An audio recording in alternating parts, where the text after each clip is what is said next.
Hey guys, I'm Sarah. Every week I comb through hundreds of DIY videos preparing projects for a weekly maker show, Make or Break. Along the way, I find some good ones and some great ones, and right now, I'm gonna share them with you. This is Sarah's top 5 DIY end tables. Number 5 is True Furniture. Brittany was needing a new bedside table and found one that she liked online, but decided to make her own version of it using 2x4s, which she assembled using pocket holes and a nail gun. She was going for a rustic design with these little farmhouse style nightstands, and they turned out really pretty. She built everything in segments, and once she was happy with the top, shelf, and legs, she carefully put it all together. So simple, but so pretty. Number 4 is Modern Builds. Shifting to a different style, we have Mike from Modern Builds, who went a more mid-century modern style with his table. Now I'm not gonna lie, I'm a huge fan of this style and honestly would love to try to make these for myself. He made the entire thing with just a circular saw and a drill, which is also really appealing to me.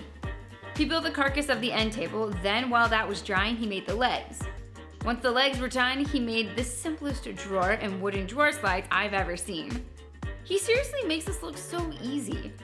After he assembled everything, he added linseed oil finish and this was complete. I really love the wooden dowels and the leather handle details. They really make this piece. Number 3 is April Wilkinson. April was given this stunning piece of horse chestnut live edge slab that was from the front yard of Susan B. Anthony's home. Yeah, that's awesome. April took some time deciding what to do with the slab and finally landed on a small end table. Without changing many of the characteristics of the slab, she designed the table and base to match the wood.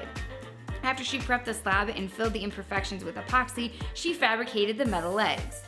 The fact that you can slide this end table right up to where you are working or sitting on the couch, or just push it up against the wall is really cool to me. This turned out awesome. Number 2 is 3x3 Custom. Tamar used one single board to create this beautiful waterfall style end table that has some storage and glides over the arm of a couch.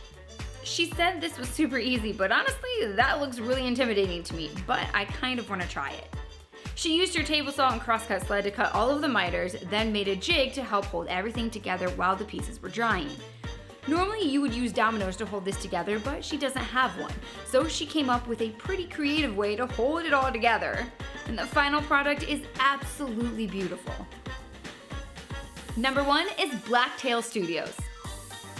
Cam set out to make a waterproof end table. Finally, someone else who cannot stand water rings. He grabbed a piece of walnut and roughly cut it into a circle with his bandsaw, then started filling in all the little imperfections and let it dry. He experimented with Rubio Monaco finish on this project to make it waterproof, and I feel like it turned out really pretty. While that dried, he set out to make the copper legs. After doing some math to figure out how to achieve the look he wanted, he drilled holes into the wooden base for the brass rods and then assembled it all together. Once he put it all together, he put it to the test and it held up pretty well without any nasty water rings. This is gorgeous, Cam. Alright, that's it. I hope you guys liked my list, but of course, if you found a project you think should have made it onto my list, just leave it in the comments below and I'll go check it out.